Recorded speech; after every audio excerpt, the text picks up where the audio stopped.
Boom, hello, and welcome to the Protect Your Nation podcast, a podcast that is dedicated to making the world a better place, making the world a safer place by making good people dangerous. In this podcast, we're going to study and understand what it takes to protect your family, to protect your loved ones, because we all know that you have a few basic needs, food, water, and shelter, but you also have the need to protect those things. In a world and society where evil runs rampant and is sometimes left unchecked, learning how to protect yourselves and your loved ones is becoming more and more important. And so we strive to raise the level of accountability to those who would do evil on this planet by making sure that the sheep, that the flock, is more well-versed in protecting themselves and their loved ones. If that sounds interesting to you, then sit back and enjoy the show. Out. Boom, what up, world? I'm on the move. For this episode of the Protector podcast, I interviewed someone who's come to be a really close friend, Sean Parvi Alexander, and I met him on the Action Junkies podcast, where we had an amazing episode.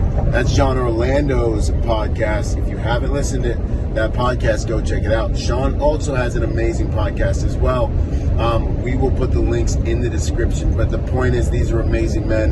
And out of that podcast episode we did, really came some amazing relationships, and really came an amazing network of awesome, just top shelf, savage, high-end men that are making a difference, making investments in the world, in other men, in people, and are doing some really positive things.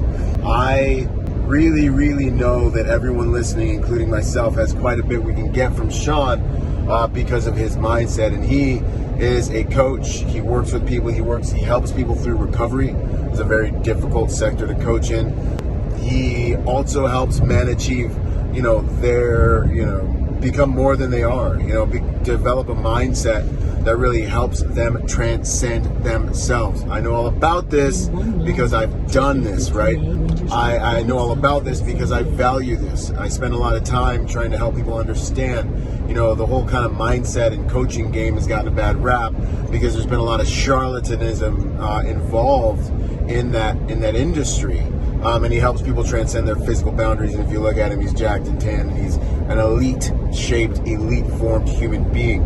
But that physical body isn't just all about the physical. It's the outpicturing of a mindset, a spiritual health, internal health. That isn't just about the meat cakes. You know what I'm saying? So I say all that stuff to say, Sean is an exemplary human. When I was across the table from him at the Action Junkie podcast, we definitely had a few moments where it was like real recognize real type stuff, and we were both like, wait, everyone says I'm crazy for that. You crazy too? Like, you that crazy? Like, you crazier than me? So we definitely had these moments where, we've both had out-of-body experiences. We've both got this kind of experience beyond and come back, with these phoenix moments where, now we're stronger, faster, smarter, more determined to live life and things like that, man. So there's so much, and I know everyone's looking for cheat codes. Everyone's looking for ways they can improve their lives, and shortcuts and formulas, because that's what smart people do, right? But what I want you to realize is that with Sean, man, and his instruction on mindset, a lot of that stuff is in there, and it really kills me that a lot of really good people don't focus on those things enough. So, we wanted to take a moment, and part of being a protector is these things. So with all due respect, honor, and excitement, I want to welcome Sean onto the show, and I want you guys to sit back, relax, and soak up some of the awesome stuff we have for you in here. Enjoy. I haven't stopped thinking about our last podcast that we all did, and the way John keeps dropping shit just keeps taking me back to that day. Yeah, man, that was like one hell of a fucking episode. Like in my thoughts, I'm just like, that's a fucking badass dude, and we're sitting at like a fucking Knights of the Round Table type of deal. It was dope. And literally just talking life concepts, perspectives. I talked to you about it. Like your whole mission in life is how to a safer way of life. Mine is improving the quality of your life. Bro, we just vibed really well all together in that room. Just probably one of the most quality and impactful conversations I've had, and for it to be able to go live was And be recorded. Just a great opportunity in general. Yeah, man. So I am very grateful that the four of us got a chance to do that. I haven't prayed for the four of us that following day in church, not to get all religious, but just for God to protect us and help us serve what we do best. Yeah, man. Just because, like I said, like I watched that episode twice, and I've watched little pieces of it back and forth since then, and just reminiscing on it because it was really good. Yeah, man. No, I couldn't agree more. And it was like, I mean, it was like a little portal in time when you're like, you look around the table and you're like, holy cow! Like I'm in amazing company, and we can have a conversation up here about these things, and you can't usually usually, like I said, there's like one of us in a room, you know what I mean? Right. But the energy in there, the vibe, man, Yeah, man. And you said there's usually like one of us. And if you try to have a conversation with other people, they can only hold it for about 5 minutes. Right. And then the rest of it either goes over their head, or they're like, man, the fuck is wrong with you kind of deal. Yeah. Like, what is wrong with me, man? Like, what's wrong with you? Like, why don't you think about this shit all day long? Yeah, man. No, that's true. And it's like a bunch of lions in a room, like a bunch of alphas, like a bunch of like different animals that usually you're by yourself and you're like, wow, well, we can talk about like lion stuff, like alpha male, How do we go fucking hunt every day? Yeah, exactly, man. It was really, man, that was priceless. I would love to recreate that, or see if we can just have those quality conversations on a more frequent basis. Well, I think we definitely will be able to, because since you're coming back out here in December, if you remember how John ended that last episode, this is not the first time we're meeting. So I am very well prepared for us to have a part 2 when you get back in town. And now that we know each other even a little bit more, we'll be able to go like full blast. Yeah, man. And maybe even like raise the bar and raise the frequency and the vibration of that conversation, and kind of like just talk about what kind of feedback. I really wanted us to be able to talk about what kind of feedback we've gotten from that episode, because John's gotten a lot, I've gotten a lot, I'm sure you've gotten a good share too. Yeah, man. Just where people are like, I've never lived my life on a day-to-day basis thinking the way you guys think. Yes. And I was like, that's where you get to a what you call high level operation, high level performance, is by having to think about those things, by operating in life on your toes, on edge 24/7. That's what puts you ahead of everybody else. That's what raises your level of awareness, not just of yourself, but everything that's happening around you at all times. Yeah, man. No, 100%. And where I started to really start being when I really noticed that I was like, oh my gosh, this guy's like another unicorn or something, was when you started talking about sleep, bro. When you started talking about sleep, I was like, yo, you crazy as me? Yeah. I was like, he might even be crazier than me. I was like, yo, this is awesome, man. Because that sleep is an edge. That gives you such an edge, man. Yeah, man. I watched my dad again, like I said before, he wasn't a great father, but that guy was a lion's lion. My dad was a beast of a human being, and he still is. But during his prime of his work years, that guy showed what it's like to live a life of a king by just going at it and not giving a fuck about what anybody says, what anybody feels, what family has to say about him. I'm just going to do what I have to do until I own my life. That's so good. Life, and I take that attribute from him, because I'm like, man, like my dad's 82, 83 years. He's about to turn 83 this year, Christmas Eve. And I can 100% sit there and say about my dad, this guy doesn't take any orders from anybody anymore. He lives his life on his terms, and just doesn't give a shit what anybody thinks, which is so beautiful. It's so powerful. It's so authentic. Yeah. In some ways. I mean, it's the state we want to get to, and then whatever's in us comes out. But how long did it take him to achieve that? I don't know. My dad's always been a hard worker. Even my mom used to tell me, your father's always been like this. He's just he just doesn't know what the meaning of slowing down. This was back in the day, obviously. She's like, there is no slowing him down. He just goes, he comes as he wants, but he just doesn't know what that means. I mean, again, he wasn't the best father or the best husband, Mm-hmm. but just as a man, Respect that. and building the life that he wanted. Mm-hmm. I mean, from what I mean, that guy, he's got multiple master's degrees, Yeah. traveled different countries, in Europe. He was a professor. This guy, he lived a different, unique life, and not one that a lot of people could live. And I don't mean just by living a hard life, but I mean just being so multifaceted and talented by teaching and educating other universities back in his day as a multi-master degree professor.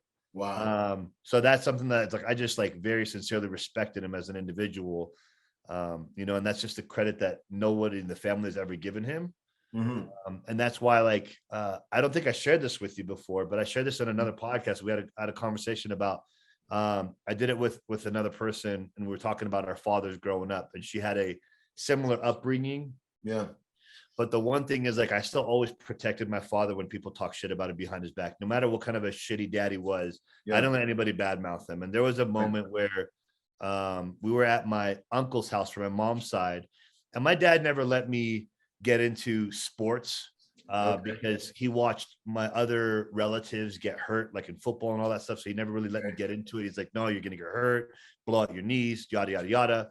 And so we're at lunch with my cousins and my uncle, and my uncle asked me, Sean, why don't you go play football the last couple of years, or your last year? And I was like, oh, I can't. And he's like, why? And I was like, Dad won't let me. He's like, what the fuck? Why not?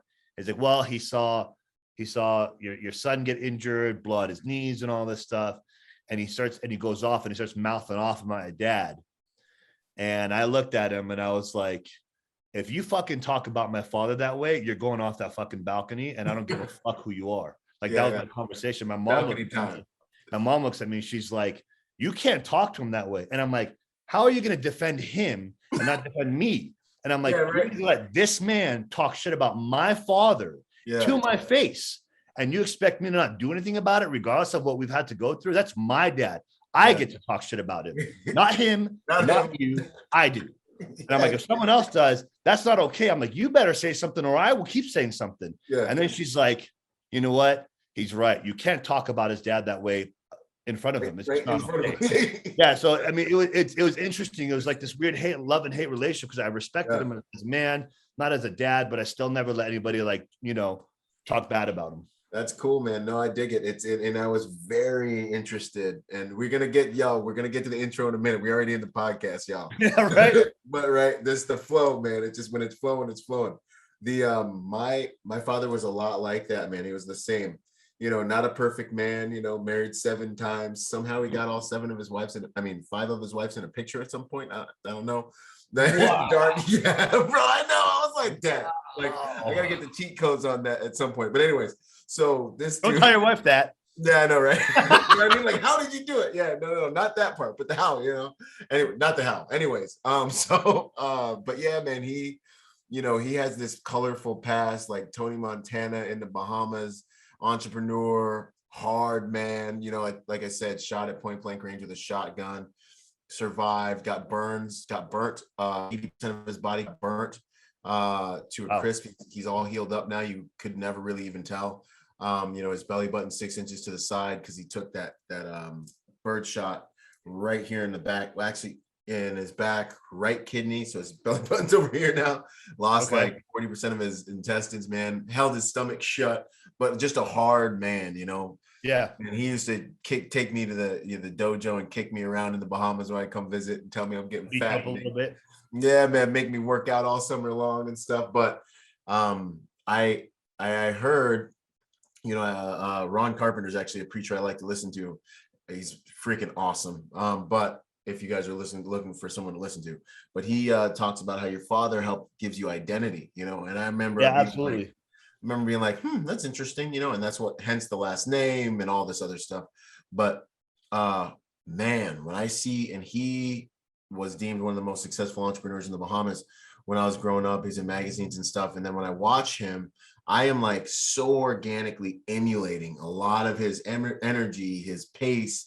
When he preaches to me, I look over at my wife and she's just like looking at me like, this is what I say to her, you know what I mean? And it's Replica. crazy, man. There's a Yeah, you real clone them a little bit, but that's the thing. Like when people say like it's your identity, for the most part, they say you pretty much replicate how your parents raised you.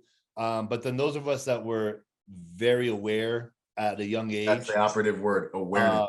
Yeah, and very intuitive.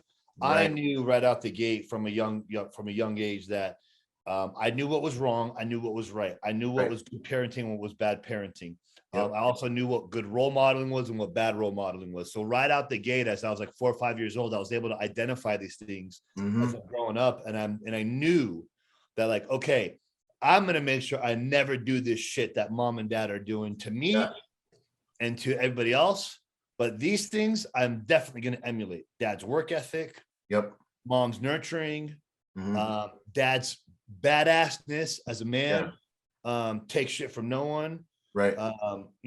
Mom's, I can't really. We just love mom. We love mom. Yeah. Yeah. We just mom's mom. You know what I'm saying? Yeah. Like my mom had her moments. Like there were times where like she just wasn't the greatest mom, but then there were times where she was a very good, prideful mom. So it's kind of like a mix of both. And I think part of it, and not to like even justify any of it, but I think part of it was like because my dad was just such a monster that sometimes it created confusion for her. And do I defend my husband or do I defend my children? Yeah. There was a lot of times of that because my sister, who I no longer have a relationship with, she for her entire life blamed my mom for not divorcing my dad sooner because she never defended us and she defended him. And I think my mom was just caught up in they're Middle Eastern, so very old school traditional. She just was caught up, and I think she just didn't know when to be mom, when to be wife, who gets defended when and where. Yeah, and it's a woman. I don't know. I mean, I just think that a strong man is like a strong current, man. It's like it's easy to lose yourself in that world, especially when he's providing and he's a force. The world, a strong man bends the world. Like you look at me and you, like we've created realities for ourselves. Like a man's supposed to go walk away from the tribe, put a stake in the ground and be like, this is my flag, this is my tribe. You know what I mean? And so it's like a force, man. It's like a whirlpool. When you plant your flag and the right people will be magnetic towards it, and then the wrong people with intention will be deflected from it. And I walk with that intention of knowing that like if you don't vibe with my values and the shit that I believe in and the things that I preach, you're not even allowed to come within my association or within my radius unless you want that kind of change that will help you. But if you don't, we got no business having any kind of relation whatsoever. Because I just don't allow, and it might work for them. That's fine. Right. But I will not allow that kind of energy to enter my space or enter the space of the people I protect. 100%. And that's masculine. That's standards. I always talk about females are all about comfort, nurturing, right? And fostering life. But men are about standards and even exclusion. We're the guys that are like, no, that's not okay. That won't happen here. That won't stand here. And I think really, I mean, not to get too crazy, we still got to do the intro here in a minute, but I think the problem we're really having in the world is an epidemic of weak men. I think that's really why all this stuff, a lot of stuff is being allowed to thrive. It's not just that, but you know what? I think the and you're 100% correct, but I think the whole reason and purpose why there is this there's like no gatekeepers. Like there's like this what's that word I'm looking for? The tsunami of weak men. Yeah. I think it's happening because people have lost their way of life, their values, the true meaning of loyalty and friendship. And I think that's why there's so much more weak men now than ever, is because back then, if you fucking broke the code of loyalty, like you're getting your head fucking cut off. Yeah, man. Like something's getting done to you, like, no one's gonna know about it. And like one of the things, and there was a verse that they went over in church, again, not to get too spiritual, but I kind of turned into that here, man, my own, because I've always been a certain way. Yeah. And I've always been the type where like, if you're in fucking deep waters, I'm never gonna let you drown. Right. You're on fucking fire, I'm never gonna let you burn. If you're in fucking darkness, I will never let you be alone. And that is 100% of what I preach. Those are my values. That's how I protect my people. I'll Right. never let anybody go alone feeling like they're about to fucking burn and their world's about to crash and they Right. got to do it by themselves. I will help them rebuild whatever's falling apart, because that is just who I am. And that is what I want for my people. And that is what I want in return if I'm ever in that place, because Yeah. I've been there. Yep. And no one's been there for me. And so I know you believe this. This is big. I learned this shit that people didn't do for me, that I would never want to leave someone hanging like that. When I needed people the most, I learned I don't need anybody, but I never want someone to ever experience that. So as long as some people are in my circle, I will never let them experience what I experienced alone, dark, and having to fight my way out by myself without a single person to reach down, grab my hand and say, I got you, man. Let's go together. And I'll never let somebody go through that alone. Wow. That's strong, man. I dig it. There's definitely, that's interesting. Do you feel like, two questions. One, so with your father, do you ever feel like the darker aspects of him haunt you? That's the darker aspects of him I wear as body armor. Okay. Break it down. Those darker, because the dark side of my dad became my dark side. Yeah. And as I learned how to fight my way through that darkness, and I learned how to channel that energy by conquering it, I don't just want to, and this is what I teach people too, is I don't want people to just work through shit, conquer it, and then it's never, like, I want them to wear it. It is your fucking suit of armor. It's what makes you emotionally invincible. Right. It's where nobody can ever penetrate you again. You become untouchable. Like 100%. That is why your darkness and the shit you've been through needs to be alive, loud, tell your fucking story, and let everybody know, like, I am prideful of what I've been through, and share it to the fucking world, because someone else needs to hear that story so they can feel the same. Hell yeah. They're arrows in your hands, man. Those are bullets. Those are what doesn't kill me makes me stronger. Like, no one wants to be a knight in shining armor, man, because it means your metal hasn't been tested. And that integration, I always talk about integrating your dark side and your light side, and learning how to tame that beast and know when to let him out, know when to use him. When you got to fight a dragon, that's when that beast is there, or when it's just everything's going crazy, your struggle credentials, by the grace of God, those are the things that get you through, and it's you just can't be that guy who's like, and you can't be ashamed of it, because it's part of you, and like for me, even with my flesh, my more like my lower nature, like I face that, I work, I hit the gym, work it out. I mean, like, I feel like this is really an organic part of masculine experience, is being like, look, like, this is who I am. This is my imperfection. This is my dark side, but this is a beast that I can let go if I need to crush something. And that time's going to come. And it helps me face things valiantly. The integration, people run from it, but I think running from it is a weak way to deal with it, because then it can haunt you. Not just weak, but the thing is, like, that means if you run away from it, that means I can break you whenever I want.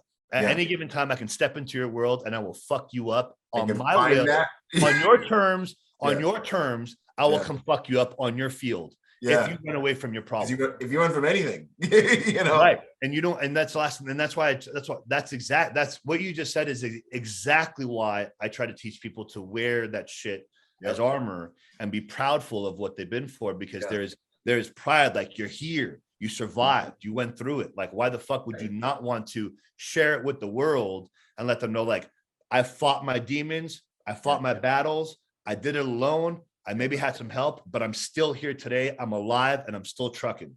Hell yeah. That's awesome, man. I love it. All right, so real quick, so everybody knows who I'm talking to, Sean, let them know what you're up to, what you do, and then we'll get into your story a little bit more. So I do, quick, the short version of my background: when I was younger, went through child abuse. My father used to beat the shit out of me, like, whenever he felt like it as a child. Super depression. That depression and the abuse led to drug addiction at the age of 12 till about 20 and a half. Just before my 21st birthday, attempted suicide, and a few times for that matter. And then on my 21st birthday, made a decision that, hey, if I don't give myself a chance, no one will. And that's when I kind of learned the concept of, like, no one's going to save me, so I might as well give myself a chance to survive. And when they always say, and I shared this with you, when they say never make a deal with the devil. I made that deal with the devil. And I basically told myself, and I took an oath and said, if I fucking relapse, I'll stick the gun in my mouth and I'll pull the trigger without hesitation. And that kept me from ever relapsing again. So I've been clean for 16 years. I do recovery coaching, I do business and mindset coaching, and I do fitness coaching as well, teaching people how to live a higher quality of life, but also how to get and raise the bar to a higher peak performance with life, with business, with family, just operating at that higher level of standard and forming what you stand for and your values today. And amongst that, a couple other things going on. And, recently, without going into detail, I can't yet.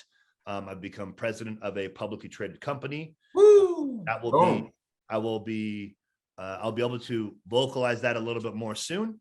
And a lot of big moves. And basically, I'm based out of Las Vegas and Dallas, Texas. I go back and forth a lot. And you got my website. You can find it at www.riseagain.co. Again, that's a good title, man. That's a good title, man. I love that. Yeah, thank you. And that's the super short version history of my life and what I'm doing today. Man, that's awesome. I love that. No, and just some background for you guys too. Sean and I met on Action Junkies podcast with John Orlando. Yeah. John Orlando. And we crushed it, man. We had an amazing conversation about all these things we've been kind of touching on. This is almost like a continuation of the conversation right here. You can't say that, yeah. And it was awesome. So you guys go check out that podcast and find that episode. It was amazing. We're going to do it again too, man. So heck yeah, you were saying some things. I think one of the main things that really caught my attention was when you were talking about the way you approach sleep. Because I haven't met anyone else who rolls like me. I go to bed at 11. I wake up at 4. It hurts every freaking time, but it hurts so good after I got the train running. You know what I'm saying? Why do you do that? What's your mindset around that? Why should someone listening kind of adopt that thought? So I go to bed at 10 and I wake up at 2. So 4 hours of sleep. Now I don't tell people to do that because that takes a different type of crazy human. To run type of human. You said this last time, and I like the way you said it is not being mortal. Yes, that's what I was just about to say. I was tempted to be like, yeah, most mortals just can't, they can't do it, Yeah, well, and I actually, when you said that day, I've had a couple friends in my circle that call me immortal because of the way I operate. Yeah, and again, not to toot my horn on that, but for me, you have 24 hours in a day. And most people somehow want to justify sleeping 8 hours a day. So you're going to fucking sleep away a third of your day, 2/3 of your day. Like that to me just sounds and feels so unproductive. Right. And coming from a life of abuse and drugs and all the shit that I did and being a scumbag drug dealer at the same time, like I realized man, I will never take my time in life for granted again. And I have catching up to do because of how much of my life I lost, sleeping on that kind of a schedule. I operate on 20 hours throughout the day, and I basically get to create 3 days inside of a day. So by the time most people get 1 day done, I've done 3 days. Multiply that by 7, that's 21 days in a week. Multiply that in a year. In 1 year, I've done 2 years worth of work. In 2 years, I've done 4 years. It compounds, So I've been running this schedule for the last 2.5, 3 years now, and that's catapulted my life 6 years into the future by doing so. And that's why certain things have taken place for me in this short window, because I've just gone. And again, I have this hashtag that I always say, all gas, no brakes, because I literally want to live like that. Yes. I'll hit the brakes when I can enjoy my time and I have full control and I own my life, as I said about my dad. Yeah. And for me, waking up that early, I don't wake up that early to go work out. I don't wake up that early for any reason other than for personal development. I wake up that early for my own personal growth, to reflect, to evolve, to get better. I want to do it when the energy in the air is clear. There's something about those early morning hours, bro. They're magical when it's quiet. Well, it's weightless. It's, at once 10, 11, 12 o'clock starts rolling around. And the phone starts ringing. West side, 1 o'clock east side. The energy in the air is heavy. Yeah, that's so real. So much weight. When you get up that early, when you're getting up at 2 a.m., East Coast is still 5 a.m. There's only Yeah. so many people waking up at 5 a.m. on the East Coast. So that means I'm pretty much one of the handful of people that's awake across the nation at that time, unless you're on a graveyard shift. Right. So that's a different story. But that means there's little to no weight in the air, and everyone else is asleep. I don't get interrupted. I don't get bothered. No phone calls, no text messages. I get to respond to things that I got to take care of, but I get to take care of me, and I get to work on my mind. Part of that routine is getting in the gym by 4 a.m. Yeah. And continue to work on me. So when I go to the gym, it's more of a war zone, not for, oh, let me just go work out and get in shape.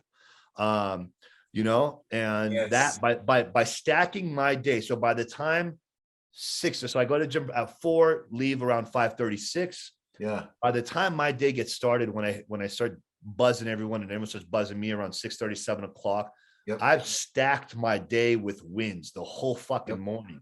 So by the time you wake up, there's nothing you can say or do to me, or that life can come at me and push me down, because I now have a streak of multiple wins. The train's already running, man. Yeah. So like, what are you going to do? I'm going to plow through anything that comes my way. I might have to hit the brakes for a second, but I'm going to run right through it anyways. Yeah. And that way, now I have the minute my day starts, I have momentum on my side. Right. So the only way that momentum stops is if I slow it down. Right.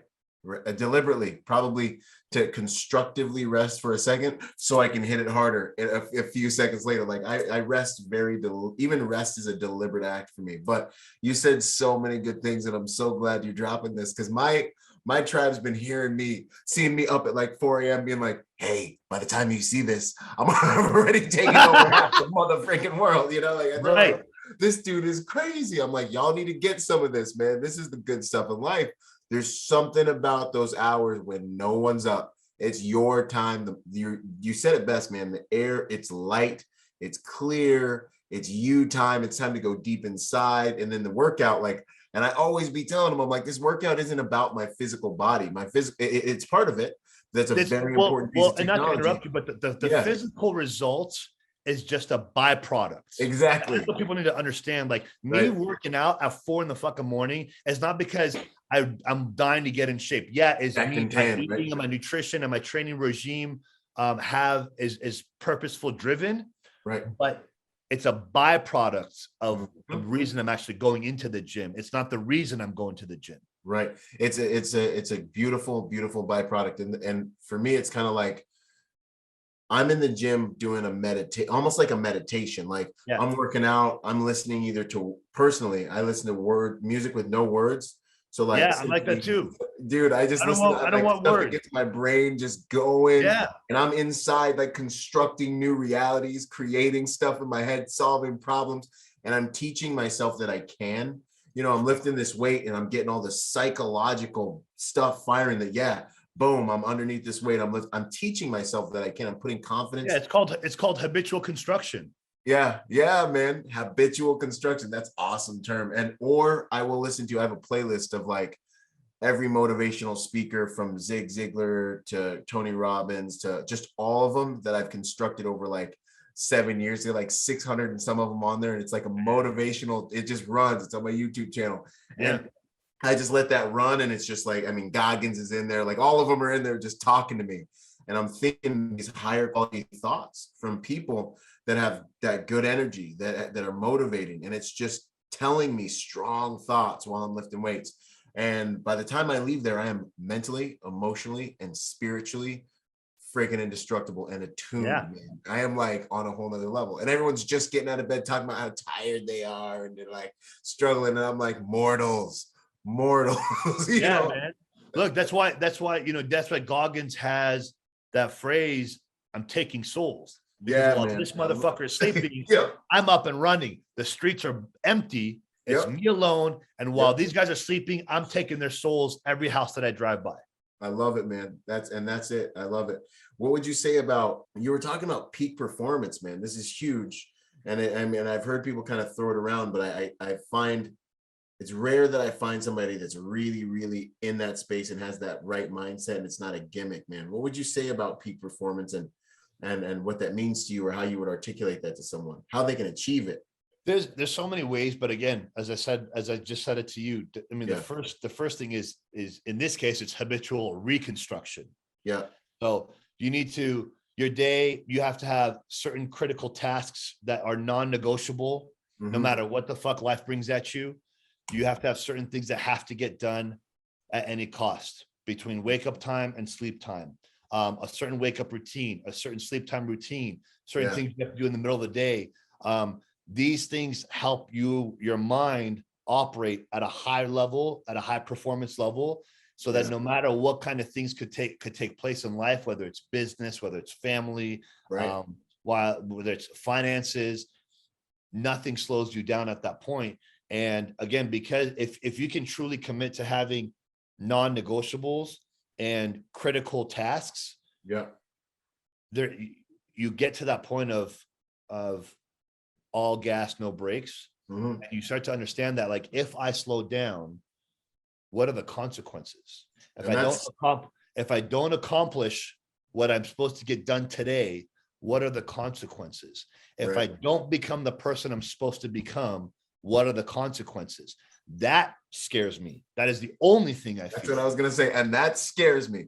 And I use both fear and courage. Like, my fears are pushing me. I'm running from them, but I'm running towards the reality I want to create. Like I said this morning, I was talking on my thing, and I was like, I'm afraid. I'm afraid all the time.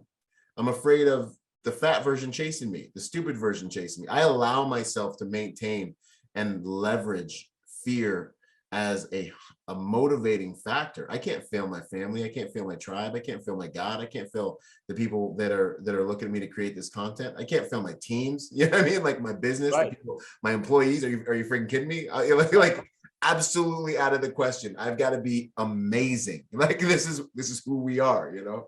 Yeah, it's basically where you take your skill, you take skill and you take strategy. Yeah. And you work on solutions all day long. Every single problem that comes your way has a solution to it. It's a matter of what type of mindset do you have. And that's part of also having a peak performance mentality is when problems come my way, do I sit in them? Do I just kind of let it go and I'll get back to it later? Or do I problem solve it immediately in that moment? Because like, let's say if you take a football game, for example, and let's say it's the Super Bowl and shit's not going the way the team wants it to go.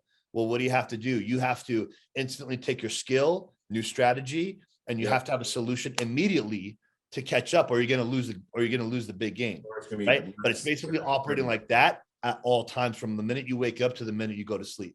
100%. Now, because I know a lot of people are probably listening to us and they're like, okay, well, these dudes are monsters. But like, I get this question, and I find it to be a very interesting one to try to answer.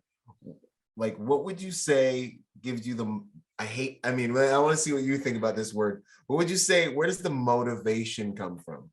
Like, so when a person's like, but I don't want, like, I don't think I can get myself to wake up in the morning. You know what I mean? Like, what is that thing? So if it's someone that doesn't really know me well, like I kind of try to feel out their mindset, but my real official answer, if you still need motivation, then you're not ready. Right? You're like in the candy shop, like you're a kid right now. You're not ready because at this point, I don't need motivation. I'm internally inspired. Motivation is external. Motivation is needing something from outside of you to keep pushing you, to keep wanting to move forward, to get up early, to execute. That's motivation. Right. Inspiration comes from within. There's something deep down inside your soul that is burning so hot, the blue flame, right, that naturally keeps you on fire. The Kindle is lit the whole time. You know, and that's where mine comes from. So between my past and the things that I've gone through and the things that I want for my people, and being a servant to my people, and being the best version of myself so that I can teach them how to be the best of themselves. You know, that's what inspires me. Being able to create opportunities for people that they won't get anywhere else. That's what inspires me. Between all my big and long-term goals and the things that I want out of life, one of my smaller end goals that has nothing to do with me is getting to a certain financial bracket, which is in high, I think I mentioned this before, is high numbers, and I won't mention what, in order so that I can create opportunities for people to make X amount, 6, 7, 8 figures, Mm-hmm. because they won't get it anywhere else. And that to me actually excites me, to be able to give someone that kind of an opportunity. Here's the reins. Let's go. I'm going to show you how to do this, and I'm going to provide the opportunity to do so. And that excites me. That excites me to be like, I'm going to show you, and I'm going to give you the opportunity to own your life. Right. And I think that's honestly, you just hit it. I've been trying to, because for years, man, it's mission. I think it's the mission, because I wake up and I am on a freaking mission. I legitimately am like, I'm going to go as hard today as I went while I was in the Marine Corps. I'm going to go as hard. When we would go with no sleep, no food, we would just be hammering. We'd be kicking door, kicking in another door, fighting, kicking in a door. And I remember being like, and now every single day I'm like going hard as if I'm at war. Like if you see me, sometimes I'm just like boom, boom, boom, boom, boom, boom, boom, boom, boom. Then I'm on the next thing. Then I'm sending a message. Then I'm making a call, and I'm just like hammering. I'm like, what is this really about? And it's like, I'm at war in my mind, and I love it, but it's because I'm inspired, because I have a mission. Like you were just saying, you're on a mission to create something that you just can't wait to create for people. You want to create opportunity for people. These payoffs are so much more than anything money. It's not just money. Like I want to completely be out of the slave trade and be 100% free to do what I want, who I want, when I want, why I want. And that's going to be the ultimate space to do what? Create, just so organically, just at obliterating speeds. You know what I mean? Just literally just be creating, with the assets and the time, and that's a mission that it's like when you see a hot chick when you're single across the bar and you're like, no one's gonna tell you to go be motivated, homie. You know what I mean? Like you're like, yo, this is going down, hold my beer. You know what I'm saying? Right. Like, that's it. That's the stuff. So when you have a mission that like gets you like that, that's when it's bangering. That's when you figured it out. I think you hit it, man. Yeah. And that's, again, like I said, for me, I'm beyond past the point of being motivated. And I try to teach my students the same thing is let's not look, I'll get your gears going a little bit, but let's try to tap in to the dark shit inside and let that come to life. Because listen, at the end of the day, and I think we said this in our podcast last time, is it's not, you don't grow when things are going great. You don't grow when it's bright and shiny, fucking sunshine, rainbows, and unicorns fucking flying around. That's not when you grow. That's not when you're pushing your hardest. That's not when you're going after things at full throttle. It's in that moment of darkness where your whole life takes a change, and you want more for yourself, and you want more for other people. And when you raise the bar of your standards and values, and the thing is, and because of that, for me, that's why I operate at a peak performance, is because I bring my past and my darkness to life, and I live through it every day. As day goes by. Some people tell me like, Sean, you're kind of fucking dark. And I'm like, I know, but you know what? I'm okay with that, because I operate at my best. Again, this is just me. I operate at my best when I live through my dark. Because the reality is, those that have experienced true darkness understand what true light is like. Those that have been through fucking war understand real peace. Those that have, those that have been abandoned understand how to be alone versus lonely. We appreciate solitude.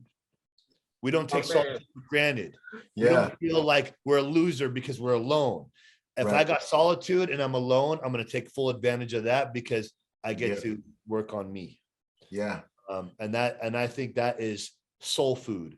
And I wish people understood the importance of that, because that's really the difference maker between people that operate at a high performance and at like a immortal level, where you develop this invincible emotional, where you become this invincible emotional being, versus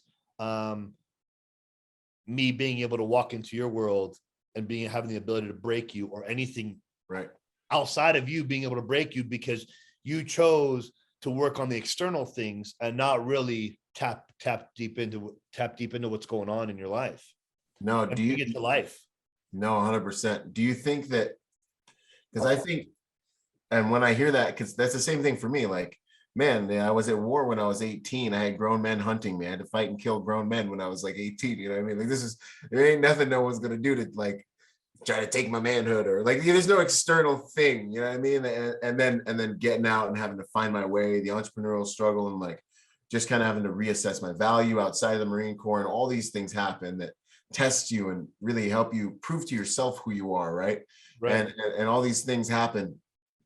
But I with people now, you know, that don't have those experiences. Like, you went through these experiences, you went through hell, you know, at home, I mean, with your drugs and the dealing and like fights and all kinds of stuff you were talking about, you know, that stuff made you harder and harder in a lot of ways. I feel like, what would you say to somebody who hasn't had these dragons that they had to slay in their past, and they're like, well, I'm trying to get motivated because they may not know who they are. You know what I mean? Because the world's so comfortable, so comfy. Honestly, well, you know, like there are, you know, because there are people that are blessed with struggle, certain things in life, and they don't have to, they don't know what struggle is. Yeah. You know, and the thing is, like, rarely do I don't mean to make this sound bad, but rarely do I attract people that have had that, because I'm just way too frequency. You're on a whole different frequency. You know, they're like, fuck this guy, like, what's a fucking psycho. Yeah, you know? same. But you know, very few have I had people. Here's the thing, and it's like, if you think about like John, for example, the story that he gave us, they might not realize that. Unfortunately, John did catch it at some point, where people that are born into a world of blessings and gifts and money and no struggle, it's dangerous. They definitely have struggles that they didn't realize were struggles, so they never really tapped into it. Right. So I will literally sit down with someone for an hour, 2 hours, and we'll stare at each other in each other's eyes, and I will literally pick them apart, dissect them, peel the fucking onion. I will skin their fucking face off and find it. Until I find out what the fuck is in there so dark that you've buried so deep in you that you don't even remember exists. And I will bring that shit to life, and I will make them break, and I will make them cry, so that I can remake them. And I will, and like I said, it's very rare that I've met someone that's had blessings in life and doesn't have something fucked up at the least because of blessings. Yeah. No, because of being born into something great. Yeah. And most people do, because as John said, I took everything for granted because I had everything. I was born into a life of luxury and fame. That it didn't take him till, what do you say? It was like 30 something years old when it was like 36-year-old birthday. Boom. You know, and a lot of people bury that, never go through it. They never work through it. So now they're like 40, 50 years old, and it's like almost never existed, but they're wondering why they never reached that level of potential that they have. Right. And well, let's rewind and find out really, what are you hiding from yourself? That's what I was going to say. I think you end up hiding, being in a place where you're so comfortable that you can grow up underdeveloped internally is a very dangerous thing. And in my line of work, where I'm protecting billionaires and their kids, I see it all the time. The kid's like cradled and protected, and the kid's like almost an adult and doesn't know how to walk across the street without someone protecting them, because they've been so protected and cradled and provided for. So this kind of thing of being underdeveloped because it's been so easy is a really dangerous thing. Then they end up in and out of rehab, and then anything can happen, you know? And that's because they don't know how to deal with no's and all this other stuff. But yeah, and even some people that had a hard life do the same thing too. Like, I was working with a guy that used to roll with the Mongols. He was friends with some Hell's Angels. Obviously, they didn't get along, right? You know, and that's way in his past. And he went through some shit that he thought, I worked through it. It's over, gone. And not even intentionally. We're sitting down, we're having coffee, we're going some stuff in business that he needed my help with. And as we start talking about certain things, I start to realize, like, I didn't tell him that I picked up on it, but I realized, like, I don't know if this guy's worked on some of the shit that thinks he's working is buried. Asking questions nonchalantly, and I started picking things apart. And he starts shaking, and he starts nodding his head turns red, and then next thing you know, just starts fucking crying. Wow. And then comes out and says, like, dude, I thought I worked on all this stuff, and I didn't realize all I did was bury it, and I've never worked through this in my life. Wow. And it was just a different awakening. But like I said, most people just kind of, you know, escape and run away. They run from it. Yeah, they run to comfort. I've learned far more from pain than I've ever learned from pleasure, man. Yeah. What about the, because I feel like, I don't know, on my entrepreneurial journey, I had to sustain extended periods of time dealing with uncertainty and like just me and the street lights and hammering and figuring it out. What would you say to like those folks that are just starting out that are looking at, you know, well, is this gonna work? Like, how would you help? What would you say to them and mindset really when it comes to dealing with those thoughts of I think uncertainty and stuff like that? I believe like if you're dealing with uncertainty, that means you're not sure of yourself. That means you don't have that means you have that means you have no personal values and no personal moral code for yourself as a being, as a man, as a woman, whoever's going through. Like if you don't have those in place, then yeah, your whole life is going to be operated with uncertainty and not knowing if you're going to be able to accomplish, not knowing if you're made out for something that you want to do. It all just starts with that, really. And if you I'll send home somebody with homework, and they got to come back to me in 2 weeks. I don't even want to fucking talk to them until they come back with a set of 5 or 6 core values of what they stand for and who they are, what type of mission statement they want to represent, and what passions do they have in life, and what kind of code do you have? Like, what's your code? What's your mantra? You know, like in the military, they have a code of honor. What's your code of honor? What's your personal code of honor? What's your code of honor to your friends and family? What do you expect from them? Because if you can demand a certain code of honor from people, if you can give that code of honor to certain people, demand it. That means you can expect it in return. I always say, become the person you admire the most. Right? Be what you want to attract. If I want badass dudes like yourself in my life, I have to be that badass dude first. Because if I run into a guy like you and I don't represent these certain codes and values, first of all, I'm going to sound like a fraud. I'm going to walk like a fraud. and you're going to be like, man, this guy's just a fucking wannabe and a fake. And I'm not going to attract that type of guy or woman that stands for something strong and will take no bullshit. You know, so that's where I kind of start, and that's just the starting ground.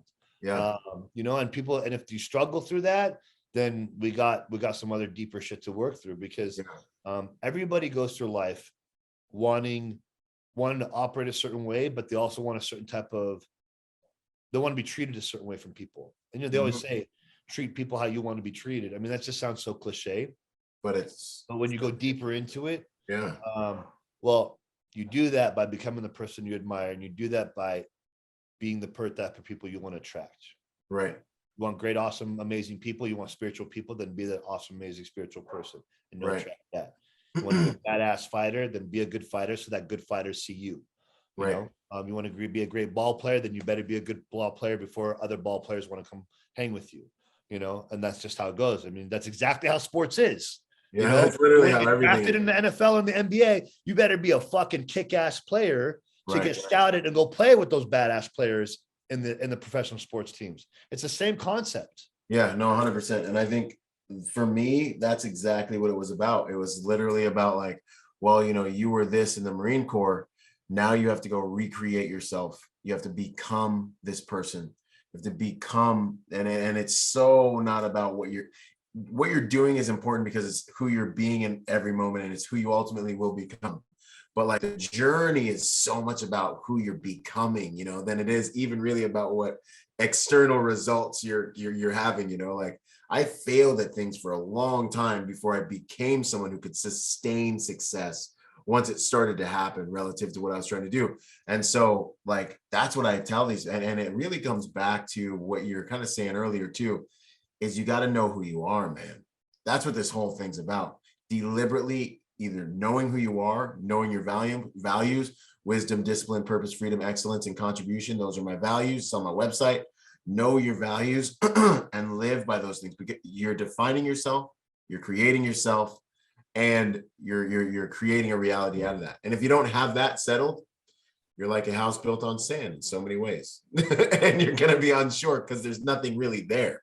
Like you have to be able to identify who and what you want to be, your character,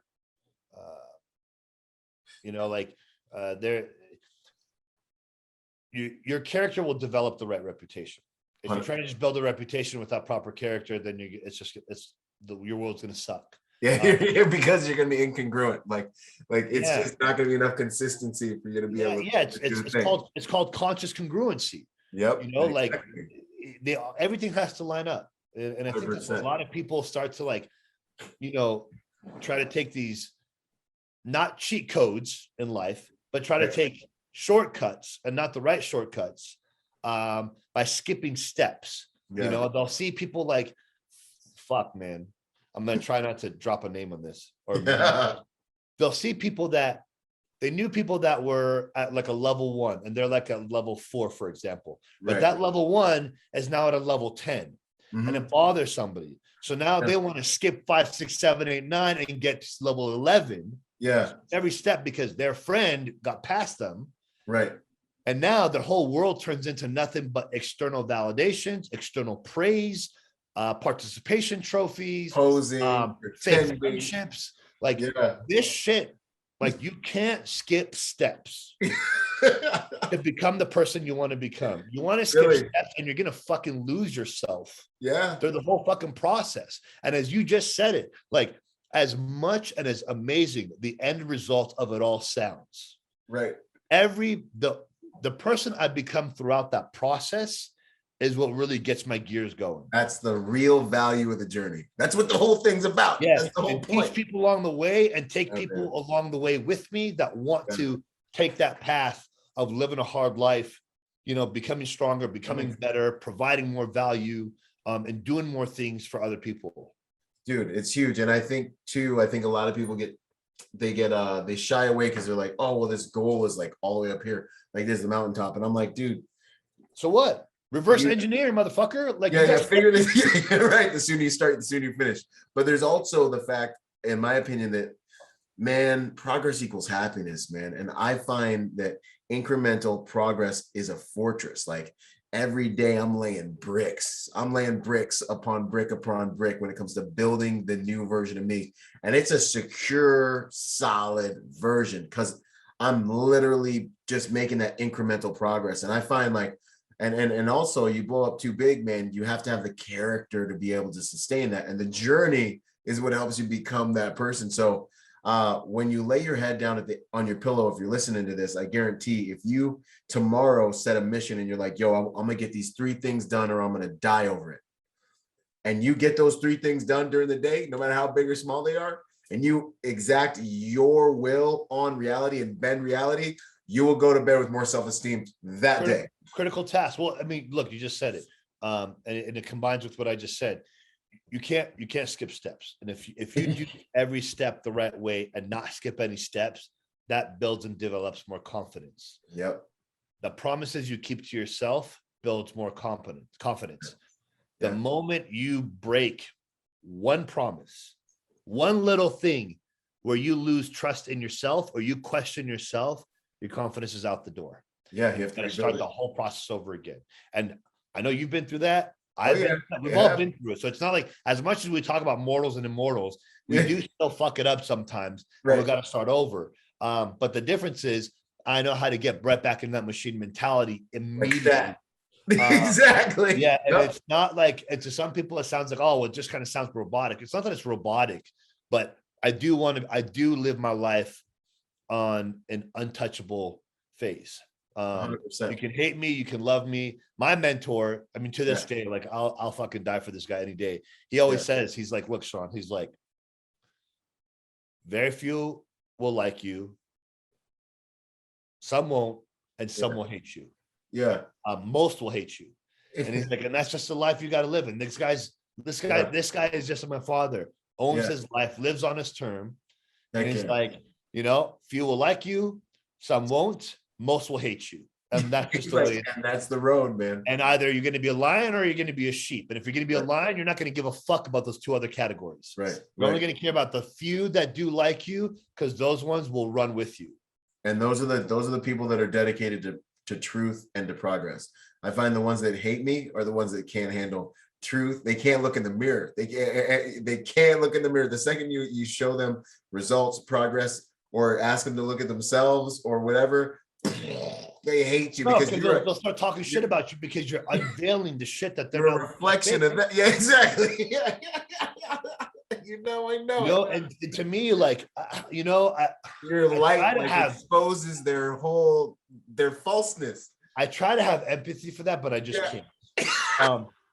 And not to sound like an asshole, but the thing is, like, I know, like, most people that you come across, you and I will know within a few minutes Yep. if that person has been through equal or worse, harder shit Then there is, yeah. And yes, in the world, there are people that wish they had the hardship that we did do. So we know people that have had it 1,000 times more fucked up than we now, right? That's a different story. Like, we'll know. But for others, it's like, motherfucker, you haven't been through half the shit that I've been through, and you're gonna fucking cower. Like, no, that shit is like, it's unacceptable. Completely. And now you're gonna hate me because I'm calling you out and trying to help you be better. Right. And there's people out there that will like go through life and fucking hashtag best version of myself. But like, how are you being the best version of yourself if you're not facing your shit? Facing yourself, man. Yeah. Yeah, like you sound like a fucking fraud. You sound like a fucking liar. And the people that do know the truth really are at some point might out you because you're fucking pretending to walk this line of awesomeness. Right. When we know you're not working through any of that stuff. You're dodging it because you're receiving all this other external crap. Yeah. Man. And there's just look in this world right now, today, with what's going on in this world right now, there's no room for that.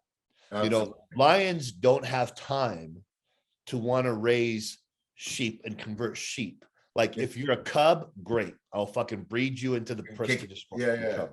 But if that's not what you want to be, I don't have time for that. Right. There just isn't room. There's no, you know, in that movie, I forgot what it's called with, I think it's Any Given Sunday. The room for margin of error is so small. One of the best speeches. It's so small. And I'm getting goosebumps talking about that. That was one of the first things I saw, like, after the first couple of years of me being sober. And I took that to heart, like, so cold. So I was like, fuck, man, like, it is so small.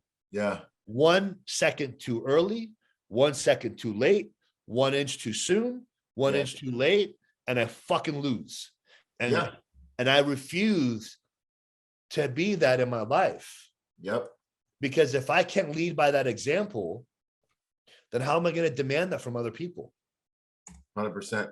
100%. And that's what this game is all about, man, is being able to be a man that can have enough integrity for me, they can have enough integrity with myself that I can look someone dead in their eyeball sockets and be like, bro, you got to go harder, man.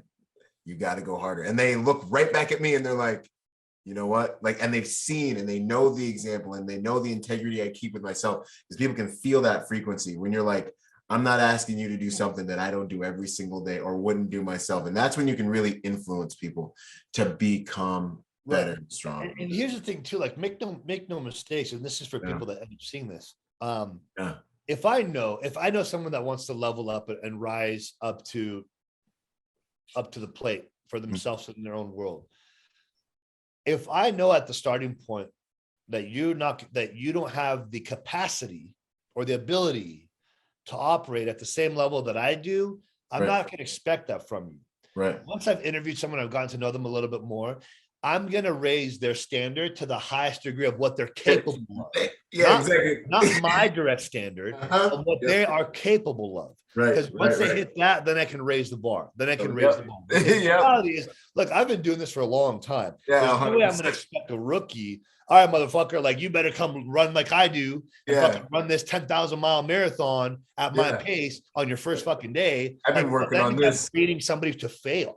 Exactly. You know? And that's the other part too. So, like, so that nobody gets scared of what we're talking about, is understand, like, you do have a personal capacity. Our job is to get you to hit that capacity so that we can raise the bar and go past that milestone and create the next milestone until you are at a level of, like, for example, we are, or the people that we, follow and emulate, and get to them, and we'll pull you up with us. And here's what you do. At the same time, devil's advocate here, there are those that will try to, will attempt to, and it's like, I can't fucking do it. Yeah. Like, this raw, hard truth, this go fuck shit up life. I don't want it. It's can't not do for it. everybody. And I not can't for everybody. understand them. I've had to just have compassion for them and be like, well, I guess it ain't for everybody. Because sometimes people you love, man.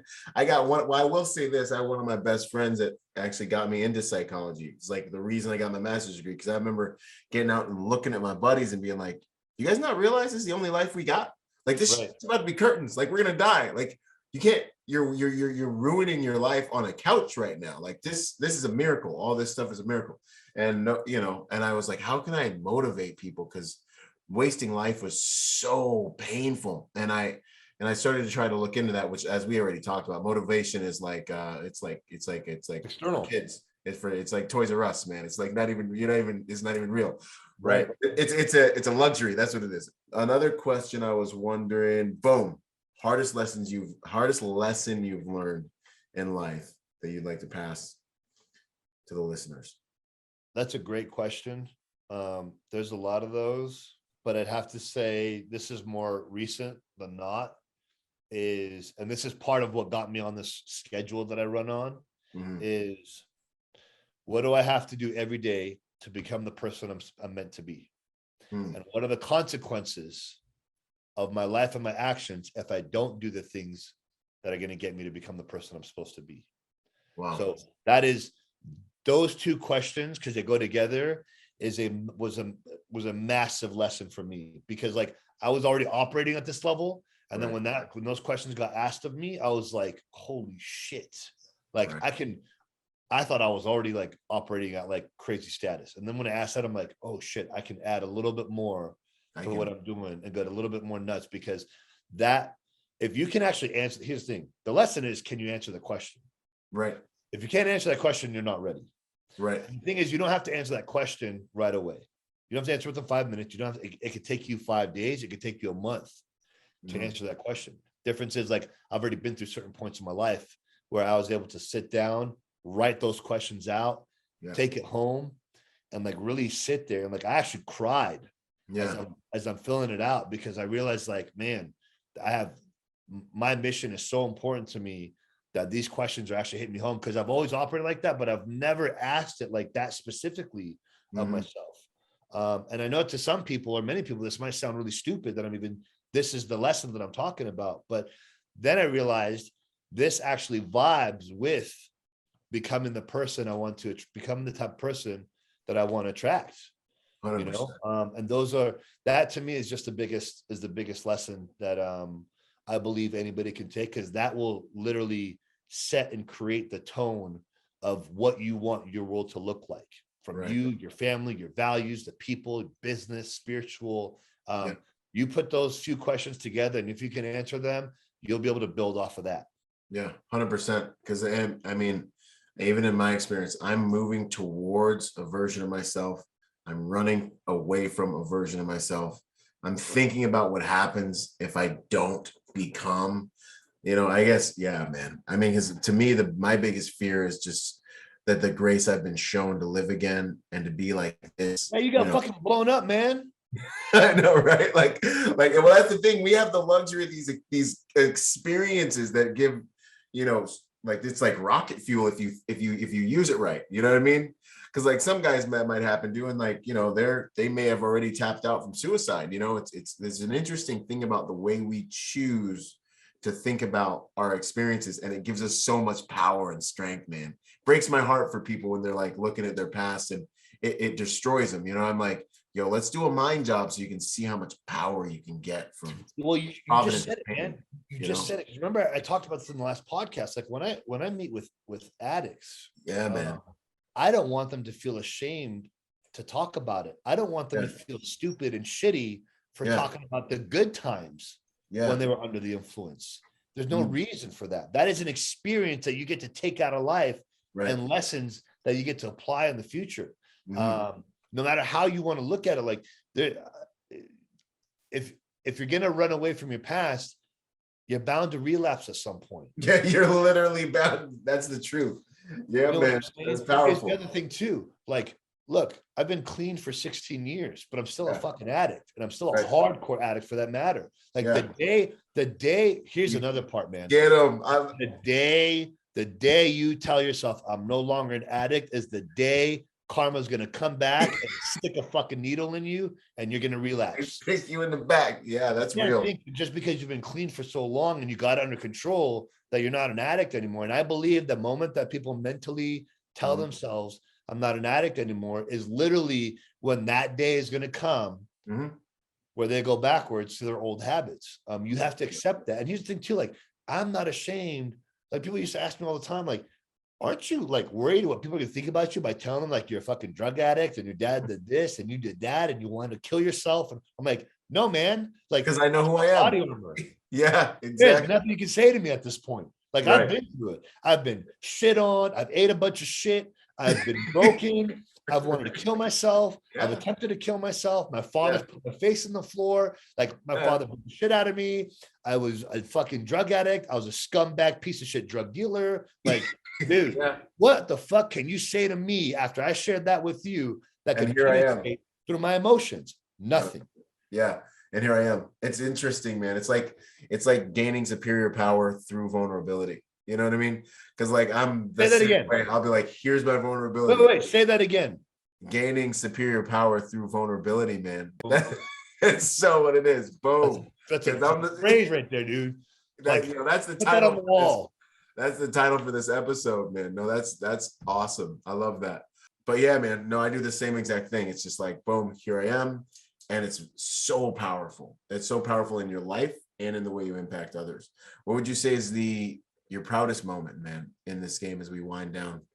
Right now, what I'm doing right now, my level and speed of operation is my proudest moment right now. Not my 16 years of being sober. And again, and just to rewind for a second, I don't celebrate sobriety. I don't talk about it. I don't tell people how long I've been sober. I don't talk about my birth year anniversary sobriety. Like, fuck all that. I don't allow my recovery students to celebrate sobriety. Nice. It's against my code. Really? Because guess what that means? If and I'm going off tangent for a second here, but I want to make a point here, and this might draw a lot of heat because society and recovery centers and all that bullshit system tells you celebrate. Well, here's the thing. If I come to you and I say, Byron, today's my 17th year of being sober. Yeah. And I tell the fucking world, let's say I post it on Facebook, on Instagram, tell you guys. Yeah. Yeah. We're all gonna be like, you don't do that. I don't get a congratulations on Facebook. Let's say that day Instagram shuts down, Facebook shuts down. Yeah. World electronics are down. I can't get a hold of my friends. Byron, you're like, whatever, bro. It's another day now. You've been doing it 17 years now. Does it really matter? Right. And guess what? Now I have to face rejection. Yeah. Now no one's there to celebrate my sobriety. So what does that mean? Fail. What does that mean? Man. Depression. What does that mean? No one's there for me. That's why I don't believe in celebrating your birth. I mean, like, dude, fuck that. Like, just every day that you have survived is a celebration. It's a celebration. Why does it have to be an annual year of being clean? You know, and again, what I just said will draw so much fucking heat. Really? But I strongly believe in it. Like, never once in my entire fucking life, not even my first year, did I mention I'm 12 months sober. I'm 24 months sober. I don't do that. I don't want to be celebrated for me. Like, I'll tell it in my story because it needs to be heard. Right. But I don't want to celebrate it. Right. That's an external validation. Right. I don't need you to validate me that I'm sober. There it is. Exactly. No, I love that, man. I love that. But yeah, to go back to what you asked, right now is my proudest moment, because I finally gotten myself to a mental level of operation where I'm on that path of being able to become a serial entrepreneur, knowing that I'm doing what I have to do to become who I'm meant to be, taking certain people along with me into opportunities that they're not going to get anywhere else. Right now, in this moment, in the last 24 months and in this current time present, is my proudest moment. Wow, man, that's beautiful. I'm so happy to hear that, brother. And I think that's the fruit of a man that's really living life the way it's supposed to be lived, man. It breaks my heart when I hear like guys and veterans especially talking about the good old days. I'm like, homie, we're still here right now. Like Yeah. we got this miracle running through our veins right now. Like make these the mother freaking good old days. Yeah, Like man. one day you're gonna look back. Oh man, no, Yeah, that's and good. make no mistake. Look, make no Yeah. mistake. There's still the struggle's still there. I still have my struggles. I still Yeah. have areas that I can definitely do a lot better in. Yeah. There's no, Always. I'm not a perfect human. I don't have Right. everything on 100% lock, but I do work on getting everything on 100% Right. lock. That's what makes me better every single day. And again, like just because certain people are operating at the highest level doesn't mean they don't have struggles every day too. Because here's the thing: 100%. the higher the level of operation, the higher level of struggles. The bigger the dragon. My level of struggles, Mhm. most people that are Would not kill. operating at a high level will get murdered. You Would get crush, slaughtered, dude. Like depression, I sit there sometimes, surviving, you know. bro, and yeah, man, it would crush them. I think the same thing And sometimes. so people think when they hear and meet these multimillionaires and billionaires, like, dude, they got bigger fucking problems that you got than you got. They got fucking 8-9 figure fucking taxes they got to pay. That's a struggle in itself, let alone Loch Ness monster. the business shit that they got to deal with at that level. That level of fucking success has so much more groundwork and so much more struggle than a person that's doing a 40-hour job work week. 100%. They got millions of dollars of losing on, you know, which onions they select for their for their big, millions of dollars riding on.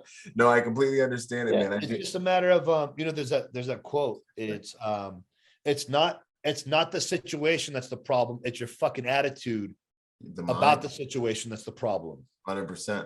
I'll say it again. It's not the situation that's the problem. It's your attitude about the situation that's the problem. Right.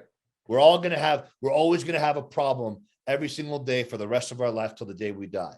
Mm-hmm. So you're going to choose whether you're going to be a victim to that specific problem, or you're going to have a different attitude and a different mindset and find a solution immediately. Right. Where it only consumes 30 minutes, 20 minutes, an hour of your day, and then you move forward. And you're smarter. Like literally, I look at problems I look at challenges and obstacles and problems as opportunities to get smarter. Like I see the providence in it. I'm like, wow, man, when I get on the other side of this, I'm going to be so much more awesome. Like I'm going to know, like I actually get kind of excited about it. I'm like, wow, I've not seen this before. This is going to be awesome. Like I actually get motivated. Like who's David without Goliath? You know what I mean? Like who's Christ without the cross? You know, who's whatever, name the person. There's some huge struggle that put him on the map and put him in the books, you know? That's our daily practices of life. Right. And here's the thing. It's not about practice makes perfect. I fucking hate hearing that. Practice makes permanence. Permanent. Get them. Yeah. That's what's up. Like in them guts. That's what's up. No, I love it, man. What and then I mean, this is totally a side note. I got like a few more questions, but yo, what do you think about New Year's resolutions, man? Bro. I'm on every single. You can't even ask, bro. You can't even ask him seriously. You can't even keep a straight face asking that question. Because it's the end of the year, you know. Everyone's like, "I got my New Year's resolution." I'm like, Start now. Most of you, and yes, I'm talking to you. If you're fucking one of those, most of you that are sitting there telling yourself, "I got this New Year's resolution that I'm going to start on 1/1." Like out there somewhere. Chances are, and I'll put money on. Chances are, you either will procrastinate, I won't do it, or you'll fail on month 2 or month 3 because you'll end up thinking it's too hard and you'll fall out because you didn't have the instant gratification you're looking for. Right. Start today. Again, like I said earlier, start today and you roll into New Year's with momentum. Right. That way, the ball's already kicking when your resolution comes around or when New Year's comes around. And that way, there is no slowing down unless you intentionally hit the fucking brakes. Right. But if you roll into New Year's, started already, what are we, 5-6 weeks out right now? If you roll into New Year's, Friday was 5-6 weeks, I think. If you roll into New Year's, started. That's what. If you roll into New Year's with the momentum that you get from hammering at this end of the year, because you got to think you're talking about starting now. Me and you, New Year's is like 10 years away. Like the amount of stuff me and you were about to get done by December, January 1, that's enough time. I'm going to have done so many deals, freaking got different contracts going. I got a live event already scheduled. Like by the time we get there and you guys are just making a resolution, I killed like a resolution by moment by moment by moment in every single day, hour by hour by hour, every single day. I got like, yeah, like you can't, like you're playing the wrong game. and we've also been there too. We've been one of those fucking dumbass You kids start there. where we used to wait till the new year to actually follow through our New Year's resolution. The thing is, like, it doesn't work. Most people, 95% of people that set out New Year's resolutions to start on 1/1 either don't end up starting or end up dropping out first month in. 100%. And that's just a fact. You see him in the gym. You see him in the gym in January, and it's packed in there, and you're looking around, and you're like, Yeah. who's going to be here? And here's the crazy thing too, like coming from the world of fitness in my past, Yeah. like here's the thing, like what people think January is the busiest time, is the highest revenue month of the year. Yeah, in the health club business. Yeah, not really. What is it? March. March is the #1 highest revenuing month of the entire year. Why? Because of what we just talked about. The resoluters? Most resolutioners don't start in January like they set out to. All the procrastination. I'm not even kidding you. Oh man. All that procrastination. Yeah. March rolls around, that third month where they're like procrastinate January, procrastinate February. Holy fuck, something 3 months around. Half the year's done, for I'm concerned. Bro, I'm telling you, like, from our history of like when I used to run clubs, like we would almost do, like in comparison to like a January and March, we would do anywhere between 100 to 250,000 more in a month of March over the month of January. And January it is gangbusters, like everyone's pouring in. Yeah. But now multiply that by 2 or 3 in the month of March, because the again, margin of errors. There's so many people that don't start when they say they're going to start for January. They actually start in 3 months after. Man, I didn't even know that. And they realize like summer's coming around and haven't even started. And they got to do something. Geez, let's see here. Habit that you'd like to pass to everyone that would make them a better person or help them achieve their goals. One habit. Wake up earlier. Yes. Yes. Wake up earlier. Stop making excuses. Wake up earlier. And look, again, not saying sleep 4 hours, but also don't sleep 8 hours. Don't be a fucking piece of shit and think that if you sleep 8 hours, like you cannot accomplish what extreme elite successful people do. 8 hours of sleep, that means a third of your day is gone history. You don't get that back. Ever. 6 hours for the average person, that's good enough. That's all you need for sleep. Even 5 hours, like that's all you need. Don't let anybody else tell you otherwise. Don't let people tell you can't get in shape. Yeah. In less than 8 hours. Like that's fucking bogus, man. Yeah, like completely. one of my buddies, like we live on 4 hours of sleep and we're fucking jacked. Right. And that sound like a douchebag, but like if I can do it on 4 hours, you certainly can do it in 6 hours. Right. You know, so waking up early is fucking king shit. Yeah, I love you, bro. It's so good. It is though. It is. And I just love it because you're saying all this stuff that I always preach, man. And it's just real, recognized, real enough. That's good stuff. It is, man. Like I wish people actually found the value of that, because like I will 100% attest my success and the things and the blessings that I've been very fortunate and blessed with. Yeah. Is because the day almost 3 years ago, when I made a promise to myself that I will start waking up earlier. It doesn't matter what time I go to sleep, because my set time is 10, but sometimes it might be 11 or 12 and I'm still waking up 2 hours later. Yeah. Because shit's not done and I'm not going to sleep till shit is done. Again, confidence builder. Yes. I will not, the day Integrity does builder. not finish until I'm done. I attest everything that has been happening for me because I started waking up earlier. And when I said, I'm waking up before everybody else does, I learned what being in control of my life is. I don't own it yet. My father owns his life. Yeah. I control my life. The day I can own it is the day that I don't have to, I can do whatever I want, whenever I want, at any given cost, at any given moment. Yeah. You know, and that's in the 4-year plan. So by the time I'm 40, I expect myself to own my life 100%. Me and you both, man. I'll for sure see you up there, man. That's what's up. I love it, man. That's motivating. That is a mission, man. That's the good stuff, man. Owning your life. And this waking up early, guys, you guys got to hear this, man. It means it's everything. What's it all for, brother? How would you like to be remembered? Being a world changer. Yeah. And you know what? Not just for people. I've been talked about this publicly a lot. So this will be the first time it's going public. I don't want to be a world changer for people. I want to be a world changer for animals. Huh. Okay. That is at the end game. The end games is building a sanctuary. Yeah. As big as a mansion where I save all animals across all dogs, really more dogs across the entire country. I shut down every single fucking euthanizing shelter that exists. Every shelter that exists will be gone. I will have a team hired by me personally, a team of vets, a team of people that go out and we rescue every fucking dog out there that needs to be rescued. And it turns into basically a zoo of animals, free adoptions. They get cared for, training. Like I want a full blown dog mansion. Mansion. You know, where the thing is, like, I don't believe humans deserve dogs. Yeah. I really don't. And if your animals have chosen you, bless you with that type of unconditional love, then you are lucky, not the dog is.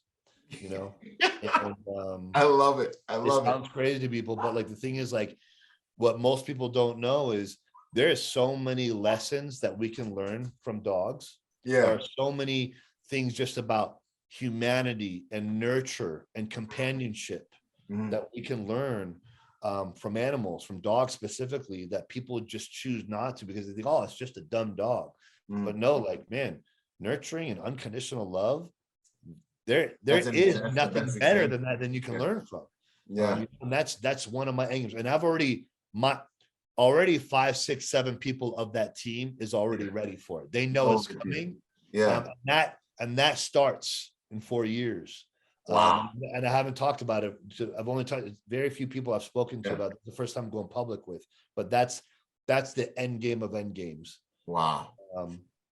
Yeah. Because helping out people and doing big things and philanthropic stuff, that's going to be along the journey of getting to that 4-year mark. Right. So that 4-year mark comes from now. It's all about how do we save dogs and how do we save exotic animals that are still getting poached. Man, I love that. My best friend's dog is just like you, bro. He's got like 5 dogs. He don't care. Dogs are better than humans. He's just like, and he's a bad dude. Like, he's a total, like, both. He's a bad dude. But man, I mean, he really, and I love dogs too. I got 200 pounds of dog running around out there right now. But what on one end I have a fucking mastiff, on another end I have a Shih Tzu poodle, and I have all the in between. Yeah. I got both. That's what's up. I have a Cane Corso, man. So Italian Mastiff. So do I. Yeah, that's what's up. Mine's blue. He's down there. Yeah, mine's Brindle Blue also. That's what's up. This is weird, man. It's more weird. I think both are, but yeah. Yeah, man. Yeah, man. Like I honestly, like, I set that out, that goal. I set that out. I want to say, like, it's almost 10 years. 10 years ago, I set that goal out. You're getting closer and closer and closer. Yeah, the thing is, like, 10 years ago, I didn't know when. I didn't know how. I didn't know where. I didn't know what the vehicles were going to be. Right. 5, 6 years ago, I started to get the idea. And then, like, a few years ago, I was like, all right, I'm starting to figure some things out. Then 3 years ago, when I started running on the schedule, and I literally start to feel all my visions come into life over the next certain amount of time. I was able to figure out when I'm going to plug the process of that beginning will be. Is there something like it's weird for me. Like I have like, because from the time I conceive things now to the time I'm able to achieve them, I'm right now accomplishing everything I saw about 7 years ago. And it's crazy, man. And it's like, the more that what I dreamt then, I'm creating and accomplishing, walking in now. And now my ability to manifest and create things is increasing. So I'm able to do it even quicker as I keep. But that's because weird, man. Here's the thing. It's not weird. The thing is, like, right now, your level of operation mentally, spiritually, physically is in direct alignment of those things that you're trying to accomplish. Back then, it wasn't. Like, I was on the right. It was like out here swinging around. Now I'm like, I'm going to detour over there. Now you're in direct alignment. And that's why now everything's starting to more come to fruition, because your level of operation from your day-to-day critical tasks, that your morning wake up, your routine, so much more. It's very clear. If you're going like this and you're zigzagging and you're going left and that's going right, there's no clarity in your vision. Right. When you're aligned, you have specificity of every step till you get there. Yeah, man. No, that's true, man. And another thing I wanted, that's exactly what it is. There's so much more congruence and consistency and better tools. From the time I conceive something, I can just like, boom, it's changed so much. But you know, I had to work hard to get here. You know, we all have to. Something I want to you're still gonna get knocked off course too. Like you're gonna get knocked off course, but you know, you're aware enough, like, fuck, I just got detoured. I got to get back in line. Right. Most people get detoured and they go detoured. Yeah, they like go live in it, you know. Yeah. But I the other thing I was gonna say too is I want you guys to pay attention when you started talking about that dog mansion, bro. Like the vibe changed. Like that, guys, that's the stuff you need to find when we're talking about motivation and like why do you get up and all this stuff. Finding a mission that gets you to that state that Sean was in when he was talking about his dog mansion. That's the stuff that will get you to go to war every single day, man. Yeah. And you know what's crazy about that is like now that you just kind of said it out loud the way you did, the things I want to do for people and the opportunities I want to provide for other people to get to certain levels in life that they won't get anywhere else, that's all happening before that. Right. Believe me, like the people stuff is first. Right. But I also know the dog stuff is going to take a lot more heavy work. It's going to be a lot harder. It's probably going to fucking kick my ass. It's probably going to knock me off course a couple times. Like figuring all of that shit out is a whole different level of like, holy shit, this is not as easy as I thought it was going to be. And I know that finding the right people, because these are going to be all hand selected by me, no matter who's on my board of executives and who's going to be on the team and their high placements of what positions are in. Every individual that comes into that team is only going to be interviewed by me, hand selected by me. And it'll be like a rigorous fucking interview, like a 3-piece interview. Yeah. And if I have the slightest fraction of a hunch, you're done. No, because the wind blew, you're done. this is different because this isn't about opportunity. And yes, people are gonna do pretty well by being a part of this. But if you're doing this because of the opportunity, but not because you want to be part of a mission of saving animals, then you got no business being a part of this team. Man, that's awesome. I love it, man. Hopefully somebody listening here, you know, get the phones ringing and join forces with you, the right people for sure. You know, that's what's up, man. Well, that's all I got, man. This was amazing getting to talk with you. I mean, we went way over the time, you know, but this was part 1.5. Yeah. The last one. And when you get in town, it's going to be part 2. And you, me, John, and Davrick, we'll be set. I think what we should do is probably like, if you do come in like a day early, the 4 of us should like go out to dinner and just like shoot the shit, have a good time and get a feel for each other. And obviously we don't need to pre-plan it, but then the next day when we meet together to do part 2, we're all in sync, energy, 100%. frequency, mindset, ready to roll. And it's just we'll just take it to a whole different level that people probably won't expect. Yeah, man. No, I love super intense. If I can get one or all 3 of you or all 4 of us to break a couple tears, I plan on doing that. Dig, man. I'm all about it, man. I love I don't know, man. There's not enough authentic stuff. You know what I mean? There's too many people trying to that are too afraid to be authentic. You know what I mean? Like, then that they just don't get to that stuff, man. So I love it. I'm all about it, man. In the mornings, I dang near cry half the time when I'm talking to my tribe on freaking Instagram, because I'm talking to. They get to see me work on myself. You know, they get to listen to the self-talk. They get to listen to me inside working on myself, you know, and so it's an honor, man. I'm glad we crossed paths, brother. We're gonna do some. Yeah, bro, because I meant what I said. Like I 100% believe, and I will be fully working on this myself. I 100% believe there is something destined for you and I to be partnered up in. Yeah, man. Together. Like I have zero doubts, especially because like number one, you and I are the same age. You and I are of 2 different colors, non-white. And I don't mean that by any racial meaning, but we're just two different colors. We come from two different pasts, two different backgrounds. Military soldier, street soldier, as John said it. And I believe there's something out there for that you and I will be able to team up on and do together. So I'm looking forward to the day when I figure out what's going to be. And again, because you are a man of character, a man of integrity. You are a man of code and honor. Yeah. And that's not easy to come across. And the fact that it was by a chance and a whole fucking fluke that we met. There is more than just, hey, we're supposed to be shooting the shit podcasting together. There's for sure. And again, it's not off, and we're the same age to top it off. It's not often where you meet people that have full congruency in their values, but also have this mission of power to make change.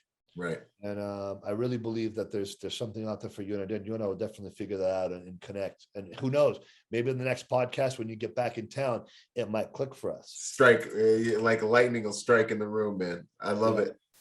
Heck yeah, man. That's good. Thanks. Stuff. I'm very appreciative and grateful that you chose to host this with me. When you sent that out to me, I was like, dude, fuck, I'm all over it. Say word. Yeah, no, I was like, dude, what am I doing, man? I gotta holler, but I gotta holler at both of you guys, man. But yeah, no, for sure, we had to get up 100%. And I feel the exact same way. I mean, we're a lot alike in that we're extremely instinctual, very sensitive. Like, so when I meet someone and I start to pick up things, it's like, and I don't have any doubts, man. So I know we're gonna do some awesome things, and it's just a matter of time and what, and it's gonna be awesome. Whatever it is, it's gonna change the world. Because we're both two men of what I would like to call extreme. Yes. And we don't appreciate anything less. Absolutely, it's unacceptable. It's for mortals. God bless them. Thanks again for this. No, thank you. Thanks for your time and attention, brother. I look forward to seeing you in a few weeks out there in Vegas. Heck yeah. Yes, sir. Solid. Later. All right. Later. Boom.